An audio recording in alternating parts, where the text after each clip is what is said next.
পুরুষ বা মহিলাদের জন্য কি হলুদ রং এর পোশাক হারাম? হলুদ রঙের পোশাক কি হারাম? সহিহ মুসলিমের 5327 নম্বর হাদিস দিয়ে কিছু মানুষ হলুদ রঙের পোশাককে হারাম বলে প্রচার করছে। বিস্তারিত জানালে অনেক ভাই উপকৃত হবে বা হব। হলুদ রঙের কাপড় পুরুষদের জন্য হারাম নয়, এমনকি মাকরুহ নয়।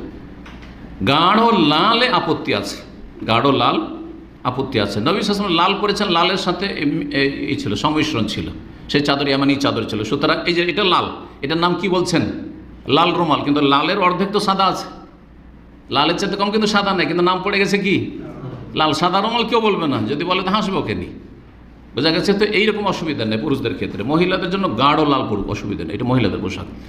হলুদ পুরুষদের জন্য জায়েজ। লাল যদি হালকা লাইট লাল হয় বা মিক্স লাল হয়, সেটাও পুরুষের জন্য জায়েজ।